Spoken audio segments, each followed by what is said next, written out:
Hello' ছাত্ৰ ছাত্ৰীসকল, এইটো ভিডিঅ'ত আলোচনা কৰিম SSLC 2026 বৰ্ষৰ মেট্ৰিক এক্সামৰ গ্ৰেছ মাৰ্কৰ বিষয়ে। বহুত ছাত্ৰই সুধি থাকে, ছাৰ গ্ৰেছ মাৰ্ক কিমান আৰু কেইটা ছাবজেক্টত ফেইল কৰিলে গ্ৰেছ মাৰ্ক নিদিয়ে। এই বিষয়ে ধুনীয়াকৈ আলোচনা কৰিম আৰু তোমালোকক এখন মাৰ্কশ্বিট দেখুৱাই দিম। তাত তোমালোকে নিজ চকুৰে দেখা পাবা কিমান গ্ৰেছ মাৰ্ক থাকে মেক্সিমাম।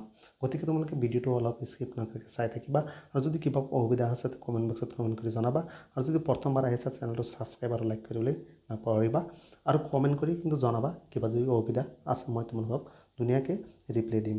চোৱা, ইয়াত চোৱা, তোমালোকে এটা অফিচিয়েল নটিফিকেশ্যন আছে। ইয়াত চোৱা কৈছে যে if a student fails in more than 3 subject, যদি কোনোবা ষ্টুডেণ্টে 3টাতকৈ বেছি ছাবজেক্টত ফেইল কৰে, they will not be eligible for grace marks, সিহঁতে গ্ৰেছ মাৰ্ক নাপায়। গতিকে মেক্সিমাম আমি ইয়াৰ পৰা বুজি পাইছোঁ 3টা ছাবজেক্টত আমাক গ্ৰেছ মাৰ্ক দিব। এইখিনি কনফাৰ্ম হ'ল। ইয়াত চোৱা, তোমালোকে আছে কম্পাৰেবল এক্সামৰ বিষয়ে আছে। ইয়াত কম কিমান গ্ৰেছ মাৰ্ক দিয়ে ইয়াৰ বিষয়ে কম। চোৱা, ইয়াত এটা লাষ্টত কি কৈছে চোৱা, it is important to be note that specific grace mark quotas are decided by the board of address marginal failures rather than being a guaranteed maximum of 10 marks per subject। অর্থাৎ পার সাবজেক্টত 10 মার্কে গ্ৰেছ দিব। গতিকে কেইটা সাবজেক্টত grace mark দিব তোমালোক কৈছিলোঁ 3টা সাবজেক্টত grace দিব আৰু মেক্সিমাম এটা সাবজেক্টত গ্ৰেছ মাৰ্ক 10। গতিকে 3টাত কিমান হ'ব, টোটেল 30 তোমালোকে গ্ৰেছ মাৰ্ক পাবা মেট্ৰিক পৰীক্ষাত। এতিয়া তোমালোকক এখন মাৰ্কশ্বিট মই তোমালোকক ধুনীয়াকৈ দেখুৱাই দিছোঁ। এইখন দেখিলে তোমালোকৰ কনফিউজ দূৰ হ'ব। চোৱা, এই মাৰ্কশ্বিটখনত মেট্ৰিকৰ মাৰ্কশ্বিট হয়।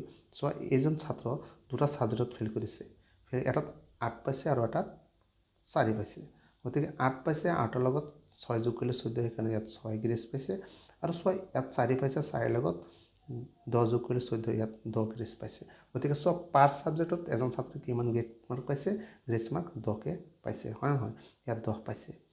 এতিয়া চোৱা, যদি আৰু এখন ছাবজেক্টত ফেইল কৰিলেহেঁতেন তেতিয়াহ'লে সি অৰ্থাৎ কম পালেহেঁতেন, তেতিয়া সি সেইটো ছাবজেক্টত 10 গ্ৰেছ পালেহেঁতেন। অৰ্থাৎ টোটেল সি 30 মাৰ্ক গ্ৰেছ ল'ব পাৰিব। কিন্তু তাৰ মাৰ্ক সদায় 30 মাৰ্ক গ্ৰেছ ল'বলৈ হ'লে তাৰ মাৰ্ক সদায় অৰ্থাৎ টোটেল মাৰ্ক কিমান পাব লাগিব, যদি 30 কোনোবা ছাত্ৰৰ 30 গ্ৰেছ মাৰ্ক ল'ব, যদি কোনোবাই ছাত্ৰ 30 গ্ৰেছ মাৰ্ক পায়, তেতিয়া সেইজন ছাত্ৰ কিমান পাব লাগিব, মুঠ নম্বৰ 210 পাব লাগিব। কাৰণ 180তকৈ সেইজন ছাত্ৰ 30 বেছি পাব লাগিব। 210ৰ পৰা আহি গ'লে 30। গতিকে 30 মাৰ্ক বেছি পালে এই 30 মাৰ্ক তাৰ গ্ৰেছ মাৰ্কত গুচি যাব। গতিকে তোমালোকে কনফিউজ চাগে অলপ দূৰ হৈছে।